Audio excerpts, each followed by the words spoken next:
ଯିବି ମୋ ପୁଅର ବାହାଘରେ କିଏ ସେ ବାଧା ଦବ?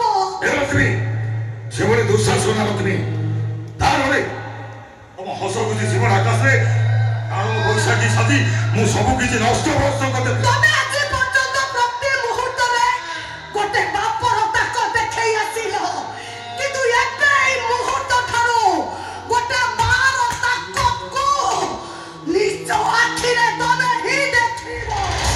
ଲକ୍ଷ୍ମୀ ଦର୍ଶନ କରିଲେ ତୁମ ପୁଅକୁ ମୁଁ ତେଜପୁତ୍ର କରିବି। କହିଦିଅନ୍ତୁ ମତେ ତେଜପୁତ୍ର, ମୋ ବୋଉକୁ ନେଇ ରାଜ ରାସ୍ତାକୁ ଚାଲିଯିବି। ଟୋଟାଲ ପ୍ରପର୍ଟିରୁ କାଣି କୋଉଠି ମୁଁ ତତେ ଦେବିନି। ଛିଏ ଧନ ସମ୍ପତ୍ତିକୁ ତୁଚ୍ଛା ଜୀବନ ଭୟରେ ଧନ ସମ୍ପତ୍ତି ଭୟରେ ମୋ ପୁଅର ବାହାଘର ଭାଙ୍ଗି ଦବ। ଦରକାର ନାହିଁ ଏ ଧନ ସମ୍ପତ୍ତି, ତଥାପି ମୁଁ ତା ବୋଉ କହୁଛି ରାଧା ସହିତ ମୋ ପୁଅର ବାହାଘର ହବ। ତାକୁ ଯେ ସମର୍ଥନ କରିବ ତା ସହିତ ମୁଁ ସମ୍ପର୍କ କାଟିଦେବି। ମୋର ବି ମୋ ପୁଅ ଦରକାର, ସ୍ୱାମୀ ନୁହଁ। ଲକ୍ଷ୍ମୀ ଖାଲି କଥା ବୁଝିଲ କାହିଁ ତମ ଭେଟିଥିବା ପିଲାଟାକୁ ନଷ୍ଟ କରିଦେବେ। ତୁମେ ତ ମରିଯାଇପାର। ମୁଁ ମରିଯାଏ, ମୁଁ ତ ଚାହୁଁଛି ମୁଁ ମରିଯାଏ, ତଥାପି ମୋ ପୁଅର ବାହାଘର ରାଧା ସହିତ ହବ। ତୁଚ୍ଛା ଜୀବନ ଭୟରେ ମୋ ପୁଅକୁ ଦେଇଥିବା କଥା ମୁଁ କେବେ ଫେରେଇ ଆଣିପାରିବିନି।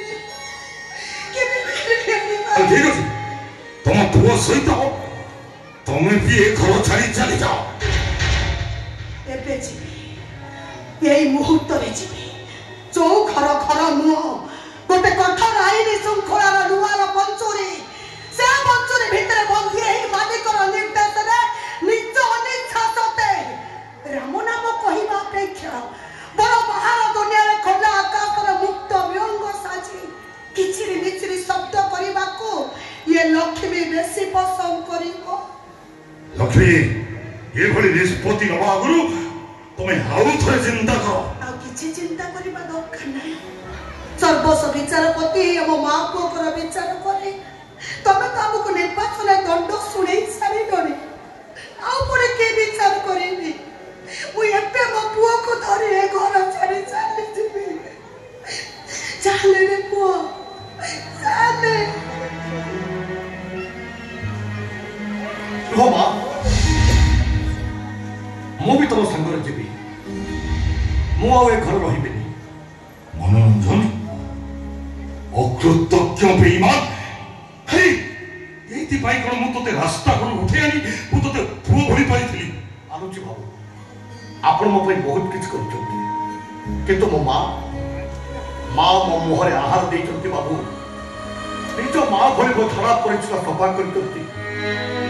ଆପଣ ମୋ ପାଇଁ ସୃଷ୍ଟିକର୍ତ୍ତା ହେଲେ, ମୋ ମା ହଉଛନ୍ତି ମୋ ପାଇଁ ପାଳନ କର୍ତ୍ତା। ଆଉ କାଳେ